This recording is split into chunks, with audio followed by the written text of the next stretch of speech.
ओम तत्सत। जिज्ञासु मित्रों, बहुत बहुत अभिनंदन है, स्वागत है आप सभी का दिव्य सृजन में।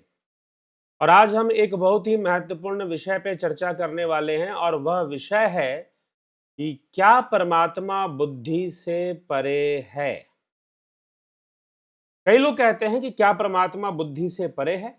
मुझे भी कई लोग ऐसा मैसेज करते हैं और मेरे वीडियोस में ऐसा कमेंट करते हैं कि क्या परमात्मा बुद्धि से परे है। तो वो लिखते हैं कि भाई परमात्मा तो बुद्धि से परे है। तुलसीदास जी ने लिखा है, राम अतर्क्य बुद्धि मन वानी। ठीक है, मत हमार अस सुनहि सयानी, इस तरह से भी तुलसीदास जी ने लिखा है। तो हम आज इसी विषय पे चर्चा करेंगे कि क्या परमात्मा बुद्धि से परे है। तो देखिए, अब मैं जो हूं यहाँ पर कुछ कमेंट्स मुझे आते हैं, तो उसके बारे में मैं आपको कुछ बातें बताऊंगा। कुछ लोगों ने दावा किया है ऐसा कि जो है परमात्मा जो है वो बुद्धि से परे है और वो समर्पण का विषय है। परमात्मा बुद्धि से परे है, वह तो भाव का विषय है, ऐसा भी कोई कह रहा है। ठीक। तो अब कोई कह रहा है कि तुम्हारी बुद्धि भ्रष्ट हो गई है। मुझे ऐसा किसी ने कमेंट किया है। और क्योंकि परमात्मा तो बुद्धि का विषय ही नहीं है, तो तुम्हारी बुद्धि भ्रष्ट हो गई, तुम बुद्धि से सब कुछ जानना चाहते हो, बुद्धि से बोल रहे हो। ठीक। तो ऐसा भी लोग कह रहे हैं। आप परमात्मा को बुद्धि से जानना चाहते हैं, लेकिन भावना चाहिए। परमात्मा को भाव चाहिए, भाव से आप जान सकते हैं, बुद्धि से आप भगवान को नहीं जान सकते हैं। ऐसा कमेंट किसी ने किया है। फिर एक महानुभाव ने बेचारे परेशान होकर, उनको शायद कुछ अच्छा नहीं लगा मैंने जो बोला है उसमें, तो तुम पागल हो गए हो, नाम लेने से ही सब कुछ तो ठीक है। ठीक। तो इस तरह से लोग बोल रहे हैं। तो आज चलिए, आज हमने यही विषय लिया है कि क्या परमात्मा बुद्धि का विषय है और क्या वो बुद्धि का विषय नहीं है। क्या है वास्तव में परमात्मा का सत्य, क्या है। आज हम इसी विषय पर चर्चा करेंगे कि परमात्मा बुद्धि का विषय है या नहीं है। तो परमात्मा बुद्धि का विषय नहीं है, तो फिर किसका विषय है। हम जितनी भी बातें कर रहे हैं वो सब तो बुद्धि का विषय है ना। अब मान लीजिए कि कोई मुझे ये कह रहा है कि परमात्मा बुद्धि का विषय नहीं है, वह तो भावना का विषय है, वह तो समर्पण का विषय है। तो वो ये बात कैसे कह रहा है, क्या बुद्धि से नहीं कह रहा। या हम आपको जो भी इस संसार में जो भी व्यापार चल रहा है, क्या बिना बुद्धि के चल रहा है। तो एक महानुभाव ने मुझसे ये भी कहा है कि अरे अरे आप गुरु की शरण में जाओगे तो जानोगे। तो क्या गुरु की शरण में जाना बुद्धि का विषय नहीं है। क्या भावना करना बुद्धि का। कुछ लोग कहते हैं कि भगवान भाव से मिलेंगे। बुद्धि मत करो, भाव से मिलेंगे। तुम भावना करो, तो भावना करना क्या बुद्धि का विषय नहीं है। क्या भावना करना बुद्धि का विषय नहीं है। क्या समर्पित होना बुद्धि का विषय नहीं है। क्या गुरु शिष्य का संबंध बुद्धि का विषय नहीं है। क्या स्वामी सेवक का संबंध बुद्धि का विषय नहीं है। कोई कहता है कि मैंने भगवान को अपना स्वामी मान लिया, खुद सेवक मान लिया। कोई सखा भाव से मान लेता है। तो क्या सखा भाव में रहना बुद्धि का विषय नहीं है। अगर बुद्धि का विषय नहीं है तो प्रमाणित कर दो जरा, ये बुद्धि के परे की चीज है। भावनाएं कब से बुद्धि के परे होने लगी। बुद्धि आया कहां से। कभी सांख्य शास्त्र तो पढ़ लो। जब प्रकृति का विकास क्रम शुरू हुआ, तो प्रकृति के बाद 3 गुणों से विकसित होने वाली जो प्रथम तत्व है वो बुद्धि है। बुद्धि के बाद मन, बुद्धि के बाद भावनाएं उत्पन्न होती हैं। पहले महत, फिर अहम, अहंकार उत्पन्न होता है, फिर मन उत्पन्न होता है, फिर सात्विक राजसी तामसी मन, और इनसे फिर अलग अलग इंद्रियां, कर्मेंद्रियां, ज्ञानेन्द्रियां, कर्मेंद्रियां, पंचभूत और पंचतन मात्राओं के विकास क्रम को समझाया गया है। तो ऐसा एक बात हमेशा ध्यान रखिएगा, चाहे वो समर्पण हो, चाहे वो गुरु शिष्य का संबंध हो, चाहे वो भगवान के साथ आपने दास भाव वाला संबंध बनाया है, सखा भाव वाला संबंध बनाया है, या फिर जो है आपने पुत्र भाव वाला संबंध बनाया है, या पति भाव वाला संबंध बनाया है, आपने जो भी भगवान से संबंध बनाया है वो सारी की सारी भावनाएं बुद्धि का ही विषय है। आप कहोगे मैंने समर्पित कर दिया, किसको समर्पित कर दिया, क्या समर्पित हो गया? यह समर्पण भी बुद्धि का विषय है, क्योंकि जहां पर बुद्धि, क्योंकि जहां पर भी भेद है वहां बुद्धि का विषय है, और जहां पर कोई भेद ना रहे, किसी प्रकार का भेद ना रहे, मात्र वही बुद्धि से परे है, मात्र वही बुद्धि से परे है, मात्र परमार्थ ही बुद्धि से परे है। तो मैं कुछ भी बोल रहा हूं, आप कुछ भी सुन रहे हैं, चाहे कोई महात्मा जी प्रवचन कर रहे हैं, चाहे वो कथा सुना रहे हैं, किसी साधक ने प्रश्न कर दिया, अब महात्मा जी को, प्रवचनकर्ता को तो उसका उत्तर पता नहीं था, तो उसने सीधा उत्तर दिया, अरे बैठ जाओ, परमात्मा बुद्धि का विषय नहीं है, तुम बुद्धि से जानना चाहते हो। अब ये जो तर्क दिया गया कि परमात्मा बुद्धि का विषय नहीं है, वो कहां से दिया गया? क्या वो बुद्धि से नहीं दिया गया? तो जो महानुभाव यहां मुझे लिख रहे हैं कि परमात्मा बुद्धि का विषय नहीं है, भावना का विषय है, तो क्या ये बुद्धि से नहीं लिख रहे हैं? और सबसे बड़ी बात क्या है कि जिसको आप भावना कहते हो, जिसको आप प्रेम कहते हो, जिसको आप समर्पण कहते हो, क्या ये बुद्धि के परे की चीजें हैं? प्रमाणित कर सकते हो? साइंटिफिकली प्रूव कर दो, नहीं तो मैं कहता हूं चलो साइंटिफिकली छोड़ दो, वो कभी नहीं कर पाओगे। शास्त्रों से ही प्रूव कर दो कि भावना, प्रेम, समर्पण ये बुद्धि का विषय नहीं है। आप शास्त्रों से ही प्रमाणित कर दीजिए। आ जाइए मूल शास्त्रों पर, कथा कहानियों से बाहर निकलिए और मूल शास्त्रों की व्याख्या क्या कहती है इस विषय में, उस पर आ जाइए। क्या यह बुद्धि का विषय नहीं है? यह सब बुद्धि का विषय है। इस संसार के अंदर ऐसा कुछ भी नहीं है जो बुद्धि का विषय ना हो। आपके मन में आने वाले जितनी भी भावनाएं, इसलिए भगवान श्री कृष्ण ने श्रीमद् भगवद गीता में 3 प्रकार की भावनाएं बताई है, सात्विक, राजसी और तामसी। ये तीनों ही बुद्धि का विषय है भाई। वैसे तो पतंजलि योग सूत्र में बुद्धि को ही सत्व कहा गया है। क्यों सत्व कहा गया है? क्योंकि सत्व गुण ज्ञान का कारक होता है और बुद्धि ज्ञान को धारण करती है, इसलिए कहा गया है। तो बुद्धि के परे क्या है ये बता दो पहले। इसलिए आदि गुरु शंकराचार्य ने यह भी कहा निर्वाण अष्टकम में कि ना तो मैं गुरु ना तो मैं शिष्य, मैं गुरु शिष्य से भी परे, क्योंकि गुरु शिष्य में भेद है, जहां भेद है वहां ब्रह्म नहीं है। सजातीय भेद, विजातीय भेद, स्वगत भेद, ये जहां पर भी भेद है वहां ब्रह्म नहीं है, वहां बुद्धि है, वहां बुद्धि है।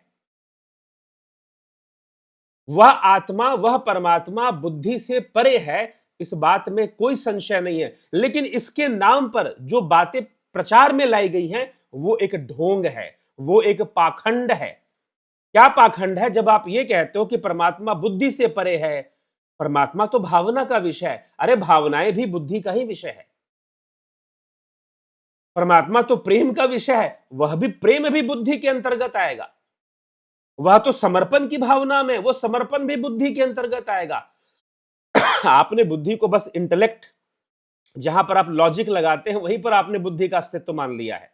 जी नहीं, कभी सही से श्रीमद् भगवद गीता के अनुसार सांख्य शास्त्र का अध्ययन करिए। बुद्धि को क्या, बुद्धि से परे बस एक तत्व बताया भगवान श्री कृष्ण ने, और वह क्या है? वह है आत्मा। बाकी बुद्धि से कोई भी वस्तु इस संसार में, कोई भी फीलिंग्स हो गई या कोई भी मनोभाव हो गई, कोई भी मन स्थिति हो गई, वो बुद्धि से परे नहीं है। इस विषय को हमें समझना है। अब भगवान इस विषय को श्रीमद् भगवद गीता का पहला हम उदाहरण देखते हैं कि क्या कहा जा रहा है श्रीमद् भगवद गीता के 42वें 43वें श्लोक में। इंद्रियाणि प्राण्याहुरिंद्रियभ्य परमं मनः, मनसस्तु परा बुद्धिर्यो बुद्धे परतस्तु सः, एवं बुद्धे परम बुद्धिर्वा संस्तभ्य आत्मनाम आत्मना जहि शत्रु महाबाहो काम रूपा दुरासदम। अर्थात इंद्रियों, शरीर से परे इंद्रियां हैं, शरीर से श्रेष्ठ और शरीर से परे इंद्रियां हैं। इंद्रियों से परे मन है, इंद्रियभ्य परमम मना, मनसः तु परा बुद्धि, और मन से परे बुद्धि है, और बुद्धि से परे एकमात्र वह आत्मा है। तो आपके मन में गुरु के प्रति समर्पण आ गया तो यह भी बुद्धि का ही विषय है। आपके मन में परमात्मा के प्रति समर्पण आ गया तो यह भी बुद्धि का ही विषय है। और जहां पर आप अपने बीच और परमात्मा के बीच भेद को बनाए हुए हैं, जहां आप ये कहते हैं कि वो स्वामी और मैं सेवक, वो मालिक और मैं दास, या तो आप सखा भाव बना लेते हैं, ठीक है। तो ये जो भी भावनाएं आपकी आ रही हैं, क्या आप क्या समझते हैं वो बुद्धि से परे की चीज है? जी नहीं। जहां पर भी भेद है वहां बुद्धि है, क्योंकि बुद्धि का काम है अविद्या को ग्रहण करना। तो यह सब बुद्धि का ही विषय है, और जितनी भी परमात्मा की कथाएं सुनाई जा रही है सब बुद्धि का विषय है। यहां तक कि शिव जी ने पार्वती जी को कथा सुनाई थी, वो भी बुद्धि का आधार लेकर ही सुनाई थी। अब बोलोगे कि भाई कैसे बोल रहे हो, तुम तो अज्ञानी हो, तुम्हें तो कुछ पता नहीं है। रामचरितमानस खोल के दिखा दूं कि शिव जी इस विषय में क्या कहते हैं? चलो देख लो शिव जी क्या कहते हैं इस विषय में, रामचरितमानस से हम देख लेते हैं। मानस के अंदर, बालकांड के अंदर 121वें दोहे के पूर्व में भगवान क्या कहते हैं? शिव जी माता पार्वती को राम कथा सुनाने के लिए तैयार है। वो कहते हैं, सुनु गिरिजा हरिचरित सुहाय, विपुल विशद निगमागम गाय, हरि अवतार हेतु जही होई, इदमित्थम कही जाई न सोई। कि भाई उसको इतना आसान नहीं है उसको कह पाना, क्योंकि राम को पहले तो बताते हैं कि जो परमार्थवादी है वो राम को ब्रह्म मानते हैं। उन्होंने पहले के चौपाइयों में कहा है, हम अपना फोकस ना बिगाड़े तो मूल चौपाई पे चलते। उसके बाद क्या लिखा? राम अतर्क्य बुद्धि मन बानी, मत हमार अस सुनहि सयानी, तदपि संत मुनि वेद पुराना, जस कछु कहि स्वमति अनुमाना। राम अतर्क्य बुद्धि मन बानी, हे सयानी सुनो, हमारा मत तो यह है कि बुद्धि मन और वाणी से श्री रामचंद्र जी की तर्कना नहीं की जा सकती है। तदपि संत मुनि वेद और पुराण अपनी अपनी बुद्धि के अनुसार ही कहते हैं। तसमय सुसुखी सुनावहु तो ही, समझ परई जस कारण मोही, जब जब होई धर्म के हानि, बाढ़ही असुर अधम अभिमानी, करही अनीति जाई नहीं बरनी, सिद्ध ही विप्र धेनु सुर धरनी, तब तब प्रभु धरि विविध शरीरा, हरहि कृपा नदी सज्जन पीड़ा। और जैसा कुछ मेरी मति में समझ में आता है सुमुखी, वही कारण से तुमको मैं सुनाता हूं। अर्थात सुनने और सुनाने वाली जो कथा है वो वास्तव में बुद्धि से ही वाची जाती है। भले ही राम का जो मूल तत्व है वो अतर तर्क से परे है, बुद्धि से परे है, तुलसीदास जी ये लिख रहे हैं, लेकिन साथ में लिख रहे हैं कि जितने भी संत हुए हैं, जितने भी मुनि हुए हैं, और वेद और पुराण अपनी अपनी बुद्धि के अनुसार ही इस कथा को कहते हैं। और हे सुसुखी, हे सुमुखी, हे सुंदर मुख वाली पार्वती, मैं भी तुम्हें एक कथा जो सुनाऊंगा अपनी मति अपनी समझ के अनुसार, समझ परई जस कारण मोही, तो मैं अपनी समझ के अनुसार उसी आधार पर मैं भी सुनाऊंगा। अब इस और भी बालकांड में गोस्वामी तुलसीदास ने लिखा है कि अलग अलग जो राम कथाओं का वर्णन है, मैं उनका आधार लेकर ही कथा का वर्णन कर रहा हूं। और भी इस विषय को तुलसीदास जी ने पहले भी कहा है। तो आप जो भी चर्चा करोगे इस संसार में वो बुद्धि का ही विषय होगा, और आप प्रेम भी करोगे तो वो प्रेम के पीछे भी बुद्धि ही होगी, लेकिन वो एक अच्छी बुद्धि है जिसमें प्रेम है। समर्पण भी करोगे तो उस समर्पण के पीछे भी बुद्धि ही होगी। भावना भी करोगे तो उस भावना के पीछे बुद्धि ही होगी। चाहे जैसी भावना कर लो, कृष्ण को सखा रूप में पूज लो, कृष्ण को पिता रूप में पूज लो, कृष्ण को स्वामी के रूप में पूज लो, खुद दास बन जाओ। भेद तो कर रखा है ना तुमने कि वो स्वामी, मैं सेवक। भेद तो कर रखा है तुमने, चाहे तुम कुछ भी भावना कर लो, वह भावना बुद्धि के अंतर्गत ही आएगी, वो बुद्धि से परे की चीज नहीं है। श्रीमद् भगवत गीता कभी गौर से पढ़िए, चुनिंदा श्लोकों को मत पढ़िए, गौर से सारे श्लोकों का अध्ययन कीजिए। और फिर सांख्य सूत्र भी देख लीजिए, एक बार योग सूत्र भी देख लीजिए। क्या बुद्धि के परे किसी भी वस्तु का अस्तित्व मान्य है सांसारिक में? वैसे तो सारा संसार मिथ्या है, क्योंकि संपूर्ण संसार प्रतिबिंबित होता है इंद्रियों और मन बुद्धि चित्त अहंकार के माध्यम से प्रतिबिंबित होता है। तो ये इसको प्रतिबिंबित कर रहे हैं, ये इसको प्रोजेक्ट कर रहे हैं एक तरह से, ठीक है। तो ये सब कुछ जो कुछ भी है वो सब बुद्धि का ही विषय है। और सर्वप्रथम जो आध्यात्मिक प्रयास होता है वो भी बुद्धि से ही होता है। बुद्धि ही सहयोगी है मोक्ष में। बुद्धि फंसाती है तो बुद्धि ही सहयोगी है। इसको भगवान पतंजलि ने इसे जो है यही कहा है कि प्रकृति सहयोगी भी है और बाधक भी है। स्वर्ग अपवर्ग, भोग अपवर्ग, क्षमा करें, भोग अपवर्ग की बात महर्षि पतंजलि ने की है। भोग अपवर्ग दोनों को देने वाली यह प्रकृति ही है और वह प्रकृति बुद्धि ही है। अगर आप इस संसार में प्रकृति के मूल स्वरूप को समझना चाहते हैं तो वह बुद्धि रूप है। और यह बात मैं शास्त्र सम्मत कह रहा हूं। और यहां पर तुलसीदास जी लिख रहे हैं कि भगवान शिव जब कथा वाचना शुरू करते तो बता देते कि भाई वैसे तो राम अतर के बुद्धि मन वाणी मत हमारा अस सुनहि सहानी, इन्होंने कह दिया, लेकिन फिर भी तदपि मुनियों ने, संतों ने, वेदों ने, पुराणों ने अपनी समझ से ही, अपनी बुद्धि से ही इस कथा को सुनाया है। तो मैं भी सुना रहा हूं क्योंकि समझ का विषय भी बुद्धि है। पहले तो बुद्धि का विषय सारे लोग बुद्धि सुनाए और मैं भी अपनी समझ से ही सुना रहा हूं। और कैसे सुनाऊंगा? बुद्धि वालों को तो बुद्धि के अनुसार ही समझाया जाएगा।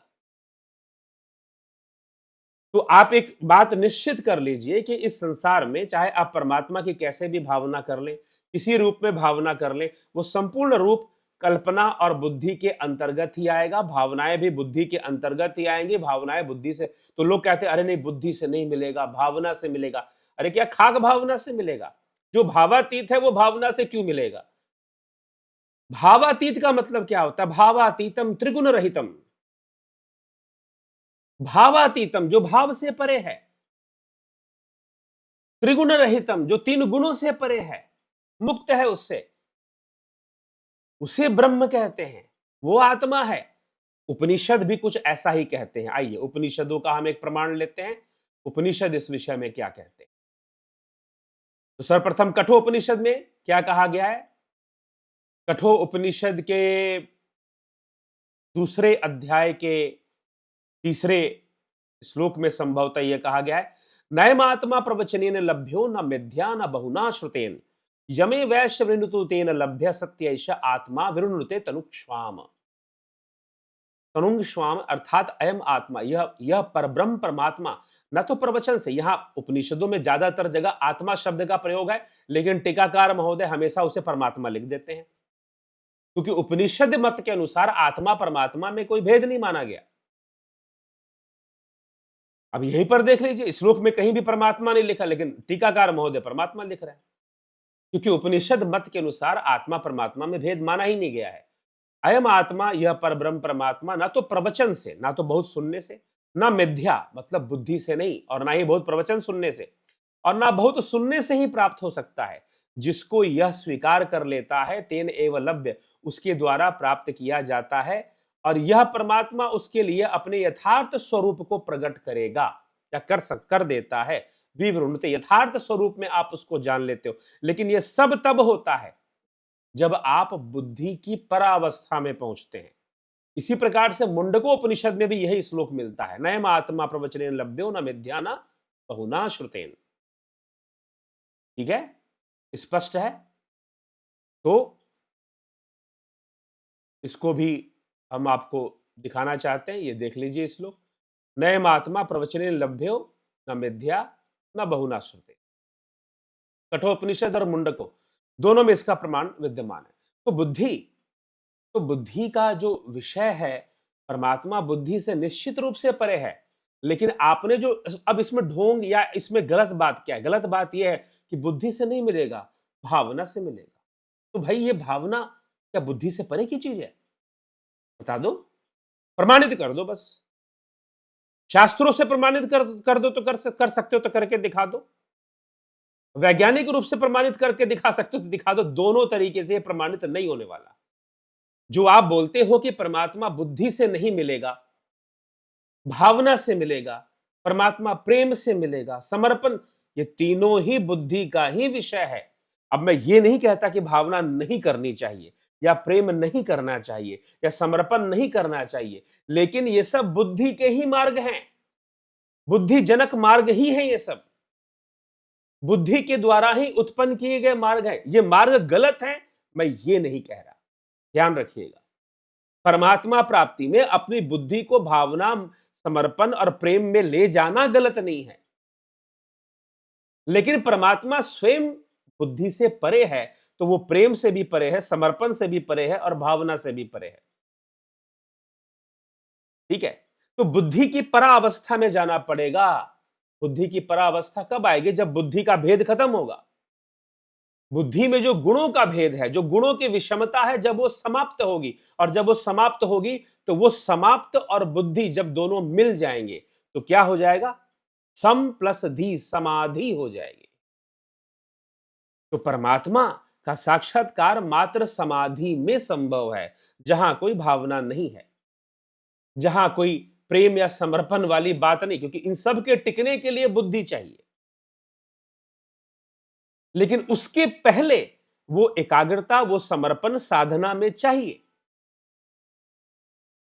लेकिन जो भी वो समर्पण है, जो भी वो एकाग्रता है, जो भी आप उसे प्रेम कह लो, क्योंकि आजकल लोग अरे परमात्मा से प्रेम के नाम पे बहुत ढोंग पाखंड चलता है। प्रेम करो, कुछ बाबा जी लोग नचवाते रहते हैं, गवाते रहते हैं और प्रेम करवाते रहते हैं। प्रेम कर लो, ठीक है? और कोई सवाल पूछ दो उनसे। सवाल पूछना गलत नहीं भाई, हमारे जितने भी दर्शन हैं और उपनिषद है वो प्रश्नों पर ही निर्भर हैं। उनकी उत्पत्ति प्रश्न, क्वेश्चन और आंसरिंग से हुआ है, रीजनिंग से हुआ है। और आपने सारी रीजनिंग ही खत्म कर दी। आप बोलते हो रीजनिंग करने की जरूरत ही नहीं है, कुछ सोच। बुद्धि तो रीजनिंग ही करेगी महानुभाव। इसलिए जो गुरु आपको कहता है कि बेटा बुद्धि मत लगाओ, पूर्ण समर्पण कर दो, समझ लो कि वो कहीं ना कहीं आपके साथ कुछ गड़बड़ भी कर सकता है। इसलिए रीजनिंग करो, प्रश्न पूछो, जानने की कोशिश करो कि क्या सत्य है। तो प्रश्न तो पूछना ही चाहिए ना। प्रश्न क्यों नहीं पूछोगे? नहीं पूछोगे तो पता कैसे चलेगा? स्वामी विवेकानंद ने अनेकों प्रश्न पूछे, अनेकों बार संशय किया रामकृष्ण परमहंस पर, जानने का प्रयास किया। इसी प्रकार से फिर समझने लगे, समझ में आता गया, प्रमाण मिलते गए, साक्षात्कार होते गया, आगे बढ़ते गए, ध्यान लीन होते गए, समाधि तक पहुंच गए, शून्य तक का अनुभव किया। तो मन जब शून्य में जाएगा, मन शून्य होगा, बुद्धि सम हो जाएगी। चित्त वृत्तियों का निरोध हो जाएगा, बुद्धि सम हो जाएगी। बुद्धि सम होते ही बुद्धि के परे जो है वो सामने आ जाएगा। तो समाधि तक पहुंचना पड़ेगा। इसलिए परमात्मा को जानने के लिए निश्चय रूप से तर्क की आवश्यकता नहीं है, ध्यान योग की आवश्यकता है। ध्यान योग की आवश्यकता, इसलिए ध्यान योग ऑनलाइन कोर्स हम देते हैं। इसीलिए दिया जाता है ताकि आप ध्यान योग को समझकर अपनी बुद्धि को सम की अवस्था में ले जा सको। बुद्धि जब तक सम की अवस्था में नहीं जाएगी तब तक परमात्मा की प्राप्ति असंभव है। अगर आप कहते हो भावनाओं से, तो भावनाओं से फिर जैसी हुई भावना, जैसी जिसकी, वो तो मीरा को कृष्ण भी मिले उस रूप में, लेकिन फिर कृष्ण ने ही कहा कि मीरा जाओ, तुमने जैसी भावना की वैसे मैं आ तो गया, लेकिन मैं तो भावातीत हूं। नामदेव को विट्ठल मिले लेकिन फिर जाना पड़ा, भावना से मिले, धन्ना जाट को भी मिले लेकिन जाना पड़ा। जो भावातीत की यात्रा करवा दे उसके पास जाना पड़ा। भावना से भावातीत की यात्रा जो करवा दे, ठाकुर रामकृष्ण परमहंस को तोतापुरी महाराज के पास जाना पड़ा भावातीत की। वैसे वो खुद चल के आए थे, लेकिन उनको मन से जाना पड़ा, क्योंकि उनका मन जाने के लिए उस समय तैयार ही नहीं था, तो जाना पड़ा। तो कहने का मतलब यह है कि जो भावातीत की यात्रा करवा दे वो आपको परमात्मा से मिला सकता है, वो आपको वहां तक पहुंचा सकता है। और जो वो नहीं कर पा रहा तो उससे क्या फायदा? शास्त्र तो कहते हैं बुद्धि से परे है। अब शिव जी कह रहे हैं कि मैं जो कथा सुनाऊंगा वो समझ बुद्धि से ही समझाऊंगा, और कैसे सुनाऊंगा? ठीक है? तो ये सबसे बड़ी समस्या यहां पर यह है कि जो आप लोग ये बार बार बोल देते हो कि परमात्मा बुद्धि के परे है, तो भावना का विषय है, प्रेम का विषय है, समर्पण का विषय। अरे भाई, भावना, प्रेम, समर्पण यह सब भी बुद्धि का ही विषय है। और जहां बुद्धि नहीं रहेगी, जहां मात्र शिव रहेगा, जहां शिवो हम आ जाएगा, वहां ना गुरु है ना शिष्य है। न गुरुर न शिष्य। निर्वाणाष्टकम पढ़िए, वहां पर आदि गुरु शंकराचार्य क्या कहते हैं, मनोबुद्धि अहंकार चित्तानि नाहम न च श्रोत्र जिह्वे न च घ्राण नेत्रे। ना मैं पिता पुत्र ना मैं गुरु शिष्य, शिवोहम शिवोहम शिवोहम शिवोहम। मैं मात्र शिव हूं। और जहां तुम शिव भाव में चले गए, जहां तुम उस भावातीत होकर परमात्मा में स्थित हो गए, वहां पर कोई भेद नहीं स्थिर होता, वहां पे कोई भेद होता ही नहीं है। फिर जब कोई भेद नहीं है तो वहां पर समर्पण नहीं है। समर्पण किस करने के लिए तो भेद चाहिए ना। अरे भाई, कोई होगा सामने तो उसी के प्रति समर्पण करोगे। सखा भाव रखने के लिए भेद चाहिए, प्रेम करने के लिए भेद चाहिए। ठीक है, बिना भेद के तो प्रेम भी नहीं कर पाओगे ना, क्योंकि प्रेम करोगे तो अभी आत्मा में स्थित कहां हुए हो। ठीक है, वो प्रेम जो बाहर से करोगे वो तो कोई ना किसी रूप में कल्पना करोगे प्रभु की, तभी तो प्रेम करोगे। कृष्ण के रूप में आपने भावना कर ली, कल्पना कर ली, तो प्रेम करोगे आप उससे। तो प्रेम करने के लिए भी तो कोई पराई वस्तु चाहिए, समर्पण करने के लिए भी तो कोई पराया चाहिए, कोई दूसरा चाहिए, कोई बड़ा चाहिए, कोई श्रेष्ठ चाहिए। भावना करने के लिए भी फिर वैसे ही चाहिए। तो जो आप ये कहते हो कि बुद्धि का विषय नहीं है, प्रेम, समर्पण, भावना, यह सब बुद्धि का ही विषय है, बुद्धि के अंतर्गत ही है। सांख्य सूत्र के अनुसार, वेदांत सूत्र के वेदांत के अनुसार भी मान लो, क्योंकि बुद्धि की तो वही स्थिति मानी गई है। और गीता को मान लीजिए, क्या मन में आने वाली भावनाएं बुद्धि के परे हो सकती हैं? गीता के अनुसार नहीं हो सकती हैं। तीन गुण भावनाएं तीन गुणों के वशीभूत होती हैं, तो बुद्धि के वशीभूत होती है।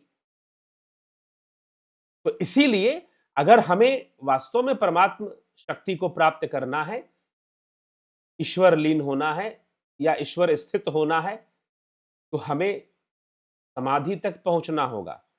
तब जाकर वो संभव, उसके परे, उसके पहले जो कुछ भी है सारा संसार बुद्धि के अंदर ही है। सारी भावनाएं, सारे रिश्ते, सारी समझ बुद्धि के अंतर्गत ही आती हैं।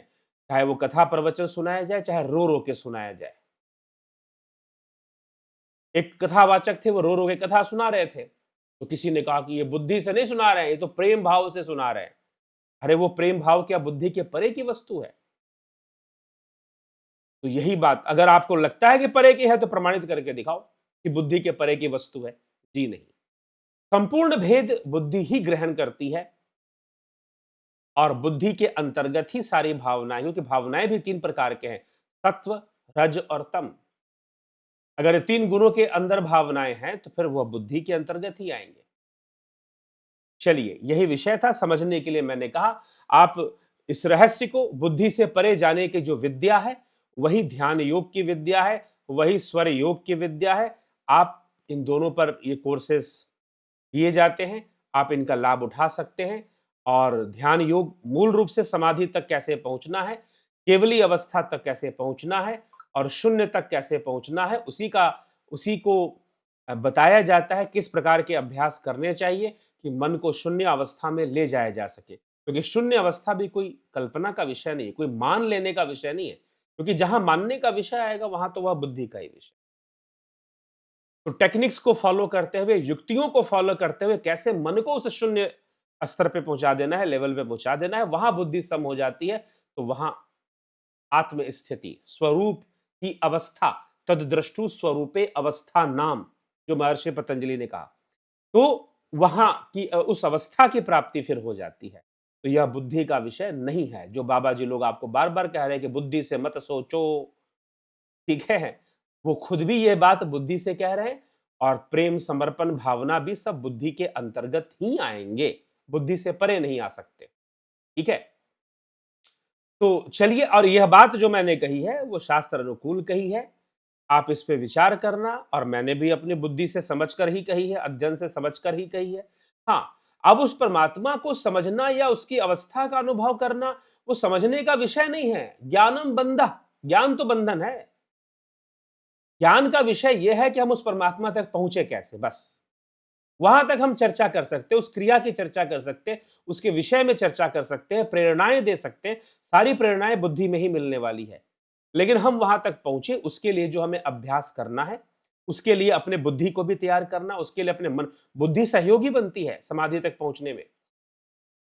ठीक है, तो पहले हम अपनी बुद्धि को ही तैयार करते हैं, मन को ही प्रिपेयर करते हैं, विचारों से सुनकर, प्रवचन के माध्यम से, उपनिषद वाक्यों से हम समझते हैं कि कैसे उस परमात्मा तक पहुंचना है, और फिर हम अभ्यास करते हैं, फिर अपने आप को वहां तक पहुंचाते हैं, बुद्धि को सम अवस्था में ले जाते हैं, समाधि में ले जाते हैं, तब जाकर, धी का अर्थ बुद्धि और सम, बुद्धि की सम अवस्था, जहां गुणों की समता स्थापित हो जाती है, फिर वहां कोई भेद बुद्धि पकड़ती ही नहीं है। जब कोई भेद नहीं पकड़ती तो फिर जाकर सम की अवस्था, वहां आत्म साक्षात्कार, वहां आत्म स्थिति, वहां स्वरूप की अवस्था स्थापित हो जाती है। तो मुझे लगता है समझदार के लिए इशारा ही काफी है। गहन विषय है, बिना अभ्यास के नहीं समझ में आएगा, और बिना अभ्यास के बता पाना भी, जो अभ्यास करता है उसके अंदर एक ऋतंभरा प्रज्ञा आ जाती है। ऋतंभरा प्रज्ञा मतलब अंतः अनुभूति के का एक जो ज्ञान है वो आ जाता है, तो वो उस लेवल पे अपनी बातें फिर करता है। ठीक है, अब ऋतंभरा प्रज्ञा भी बुद्धि का ही विषय है, लेकिन यह वह बुद्धि है जो साधना जनित अनुभूतियों से जो संस्कार बनते हैं उनको ऋतंभरा प्रज्ञा कहते हैं। ठीक है, समाधि जनित अनुभूतियां जो हैं, समाधि जनित संस्कार जो पहले पहले बनते हैं, अभी साधक का पूर्ण लय नहीं हुआ है, कैवल्य की प्राप्ति नहीं हुई है, लेकिन वो ध्यान आदि का अभ्यास कर रहा है, उसमें जो अंतर अनुभूतियां उसे मिलती हैं, उससे जो बातें समझ में आती हैं, उसके आधार पर बताया जाता है समाज को, जनमानस को प्रेरणा देने के लिए। ठीक है, उसी आधार पर मैं आपसे ये कह रहा हूं, और यह अनुभव का ही विषय है। तो चलिए, अनुभव करने के लिए हमें नियमित ध्यान भी करना आवश्यक है, इसीलिए ध्यान योग ज्वाइन कर आप सभी जो है इसका लाभ उठाएं। इसी के साथ विचारों को विराम देते हैं। ओम तत्सत। क्या आपका बच्चा सिर्फ मोबाइल और गेम्स में समय बिताता है, या आप चाहते हैं कि वह अपने जड़ों से भी जुड़कर आगे बढ़े? क्या हम अपने बच्चों को केवल आधुनिक शिक्षा दे रहे हैं, या उन्हें अपने महान वैदिक परंपरा से भी जोड़ रहे हैं? क्या होगा अगर पढ़ाई के साथ साथ आपका बच्चा वेदों का ज्ञान, संस्कार और आत्मविश्वास भी सीखे? भारत की संस्कृति वेदों का ज्ञान सिर्फ इतिहास नहीं है, बल्कि जीवन जीने की कला है। और आज के युवाओं में सबसे बड़ी कमी इसी बात की है कि उनके पास जीवन जीने की कला ही नहीं है, और इसी कारण से आज का युवा कभी डिप्रेशन की ओर, तो कभी नशे की ओर, तो कभी आत्महत्या की ओर अपने कदम बढ़ाते हुए दिखाई देता है, जो कि एक भयावह स्थिति है युवाओं की। और इसी का ध्यान रखते हुए हम लेकर आए हैं वैदिक ज्ञान ओलंपियाड, टीनेजर बच्चों के लिए जिनकी उम्र 9 वर्ष से 17 वर्ष तक की है। वो इस परीक्षा में भाग ले सकते हैं। सभी अभिभावकों और माता पिता से यही आग्रह है कि वो अपने बच्चों को, जिनकी उम्र 9 से 17 वर्ष के बीच है, उसे अवश्य इस परीक्षा में भाग दिलवाएं। इस परीक्षा के अंतर्गत 2 लेवल्स में एग्जामिनेशन होंगे। पहला होगा 19 अप्रैल 2026 को ऑनलाइन एमसीक्यू टेस्ट। जो बच्चे 75% अंक के साथ एमसीक्यू पास करेंगे उनको फिर क्विज कंपटीशन में बुलाया जाएगा, और जो क्विज कंपटीशन में रैंक 1 पर टॉप करेगा उसे पुरस्कार में मिलेगा 9,000 रुपए, और जो रैंक 2 पर टॉप करेगा उसे पुरस्कार में मिलेगा 6,000 रुपए, और जो रैंक 3 पर टॉप करेगा उसे पुरस्कार में मिलेगा 3,000 रुपए। और अन्य सभी 75% अंक लाने वाले बच्चों को पासिंग सर्टिफिकेट दिया जाएगा, और साथ ही जितने बच्चे पार्टिसिपेट करेंगे अर्थात प्रतिभागी होंगे उन्हें भी पार्टिसिपेटिंग सर्टिफिकेट दिया जाएगा। साथ ही इस परीक्षा में जो प्रश्न पूछे जाएंगे वो वैदिक परंपरा के ऋषि मुनियों, वेदों के विस्तार, वैदिक परंपरा के पर्व त्योहार, वैदिक परंपरा के संस्कार, रामायण, महाभारत और श्रीमद् भागवत महापुराण की कथाओं पर आधारित प्रश्न पूछे जाएंगे। अगर आपके बच्चे इनका अध्ययन करते हैं या आप उन्हें इसका अध्ययन करवाते हैं तो वो अवश्य ही उत्तीर्ण हो जाएंगे और पुरस्कार भी जीत पाएंगे।